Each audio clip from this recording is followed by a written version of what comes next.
Você sabia que as pessoas que têm diagnóstico positivo de diástase abdominal não têm indicação de vários exercícios físicos? Deixa eu te explicar por quê. Primeiro, como eu já falei aqui anteriormente, a diástase abdominal é um rompimento do nosso músculo reto abdominal e a gente tem um rompimento aqui no centro do nosso abdômen.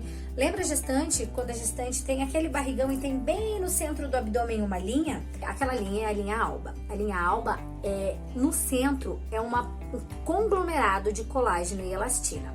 Quando a gente tem a ruptura desse conglomerado de colágeno e elastina, a gente tem o diagnóstico positivo de diástase e com isso a gente tem a nossa projeção do umbigo da barriga para frente, a gente tem aquela estética abdominal desvalorizada, a gente tem assim aquela falta de estética abdominal, juntamente com dores na coluna, juntamente com problemas do seu assoalho pélvico.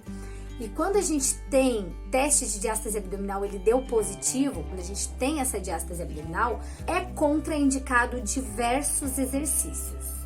Pense comigo que se você tem uma diástase abdominal, é sinônimo de falta de tônus da parede abdominal. Porque se você tem tônus na parede abdominal para sustentar a sua pressão interna do abdômen e sustentar o seu músculo reto abdominal, você consegue unificar aqui essa diástase e você consegue tratar essa diástase.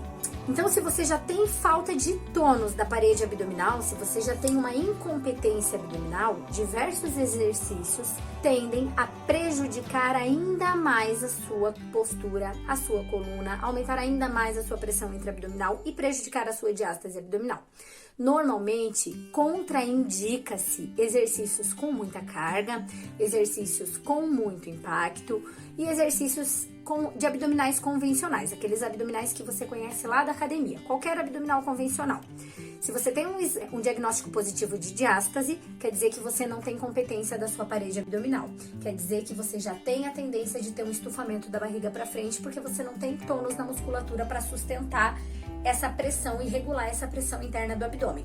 Então, qualquer exercício de abdominais convencionais, de impacto, com muito impacto que você tenha no solo, como por exemplo uma corrida, como por exemplo exercícios de jump, aquelas aulas de jump, elas vão tender a aumentar ainda mais essa pressão interna do abdômen. Os exercícios com muita carga também, que você utilize, por exemplo, lá na musculação, cargas inadequadas, que você não consiga sustentar a ativação do seu abdômen, você tende a aumentar ainda mais a pressão interna do seu abdômen. Quando você aumenta essa pressão intraabdominal, você aumenta o afastamento do seu reto abdominal, da sua parede abdominal, da sua diástase abdominal. Aumentando esse afastamento, você ainda está prejudicando e aumentando ainda mais a distância lá da diástase que você vem a ter, tá? Então pense comigo, não quer dizer que você nunca mais possa fazer, ou não quer dizer que você não pode nem pensar em fazer uma corrida, não pode nem pensar em fazer um abdominal convencional. Aprenda a treinar o seu abdômen da forma correta.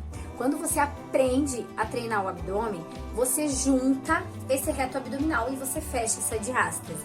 E daí você tem tônus na parede abdominal para sustentar essa pressão interna e para sustentar a sua coluna, para que você possa realizar exercícios da forma correta e sem prejudicar ainda mais a sua diástase abdominal. A gente não indica inicialmente esse tipo de exercício, porque como eu falei, se você tem um diagnóstico positivo de diástase, já quer dizer que você não tem capacidade, competência abdominal. Quando você aprende a treinar o seu abdômen da forma correta e você ganha essa competência abdominal, você consegue realizar esses exercícios sem ter aquele estufamento daquele abdômen para frente e sem saltar aquele buraquinho na sua barriga que acontece quando você tem a diástase abdominal, tá? Então, a partir do momento que você ganha tônus na parede abdominal e que você treina o seu abdômen da forma correta para que essa diástase seja fechada, quando você ganhou o tônus, você pode voltar gradativamente a praticar esse tipo de exercício sem problema, sem prejudicar a sua diástase. Mas enquanto você tiver uma diástase, um teste positivo de diástase, uma incompetência abdominal, qualquer exercício desse tipo que você não consiga manter a ativação profunda da parede abdominal vai prejudicar o teu quadro de diástase. E daí você não vai ganhar a estética abdominal que você quer, porque uma diástase abdominal, ela vai trazer aquela, como eu já falei, né? Aquela barriga estufada pra frente, aquela falta da linha de cintura. A partir do momento que você ganhou o tônus da parede abdominal, que você fechou essa diástase abdominal, aí você pode voltar a treinar os seus exercícios convencionais. Normalmente, quando a gente começa a fazer um tratamento de diástase abdominal, para ganhar o tônus da parede abdominal, a gente leva em torno de 12 semanas. Então, assim, 12 semanas que você precisa ter alguns cuidados para que você possa retornar depois à tua vida normal.